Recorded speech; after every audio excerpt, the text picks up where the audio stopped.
Principles of management. So principles of management को पढ़ने से पहले हम मैनेजमेंट का मीनिंग क्लियर करेंगे। मैनेजमेंट का मतलब होता है, ये एक पूरा प्रोसेस होता है जिसमें हम प्लानिंग करते हैं, ऑर्गेनाइजिंग करते हैं, स्टाफिंग करते हैं, डायरेक्टिंग करते हैं एंड रिसोर्सेज को कंट्रोल करते हैं, जिससे कि हम अपने गोल्स को, अपने ऑब्जेक्टिव्स को अचीव कर पाएँ। तो मैनेजमेंट के बहुत सारे प्रिंसिपल्स हैं हमारे पास।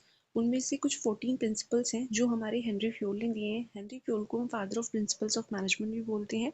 ओके, तो इन्होंने फर्स्ट प्रिंसिपल जो दिया है वो दिया है डिवीजन ऑफ वर्क का। इसमें इन्होंने बोला है कि आपको वर्क को डिवाइड करना होगा। अगर आप वर्क को डिवाइड कर दोगे तो जो व्यक्ति उस वर्क को बार बार परफॉर्म करेगा तो उससे उस वर्क में उसको एक्सपर्टीज, ये हम बोल सकते हैं स्पेशलाइजेशन अचीव हो जाएगी, और स्पेशलाइजेशन अगर अचीव हो जाएगी तो उसकी एफिशिएंसी जो है वो इंक्रीज हो जाएगी। जो सेकंड प्रिंसिपल है वो है अथॉरिटी का एंड रिस्पॉन्सिबिलिटी का। इसमें उन्होंने कहा है कि अथॉरिटी कम्स विद रिस्पॉन्सिबिलिटी। जो अथॉरिटी है हमारी वो रिस्पॉन्सिबिलिटी के साथ आती है, ठीक है। और उसके बाद जो नेक्स्ट प्रिंसिपल उन्होंने दिया वो दिया है डिसिप्लिन का। इसमें उन्होंने बोला है कि प्रिंसिपल ऑफ डिसिप्लिन ऑर्गेनाइजेशन के अंदर फॉलो होना चाहिए। जो डिसिप्लिन है, रूल्स एंड एग्रीमेंट्स जो भी डिसाइडेड होते हैं, pre decided rules and agreements का फॉलो अप होना चाहिए, ऑर्गेनाइजेशन में उनको फॉलो किया जाना चाहिए। Unity of command next principle है हमारा। तो यूनिटी ऑफ कमांड में बोला गया है कि एक व्यक्ति को, एक एम्प्लॉय को या फिर एक व्यक्ति को एक ही बॉस से जो है वो कमांड मिलनी चाहिए। अगर उसको एक से ज़्यादा बॉस से कमांड मिलेगी तो वो कंफ्यूज हो जाएगा, तो इस वजह से उसकी एफिशिएंसी डाउन जाएगी।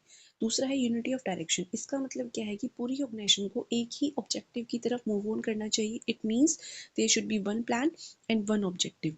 ओके, नेक्स्ट प्रिंसिपल हमारा आता है सबऑर्डिनेशन ऑफ इंडिविजुअल इंटरेस्ट। इसमें क्या बोला गया है कि आपको ऑर्गेनाइजेशन को फर्स्ट प्रायोरिटी देनी है। जैसे अगर आप एक एम्प्लॉय हो तो आपको अपने इंडिविजुअल गोल्स को छोड़ के ऑर्गेनाइजेशन के गोल को इंपॉर्टेंस देनी होगी। जो नेक्स्ट प्रिंसिपल हमारा आता है प्रिंसिपल ऑफ रेम्यूनरेशन। इसमें बोला गया है कि फेयर वेजेस या फेयर सैलरी हमें एम्प्लॉयज़ को देनी चाहिए उनके वर्क के अकॉर्डिंग, ठीक है। नेक्स्ट प्रिंसिपल है सेंट्रलाइजेशन। सेंट्रलाइजेशन में बोला गया है कि जो भी हमारे की decisions होती हैं that should be taken by the top level management. Okay, so it means there should be a proper balance. फिर हमारा एक प्रिंसिपल आता है स्केलर चेन का।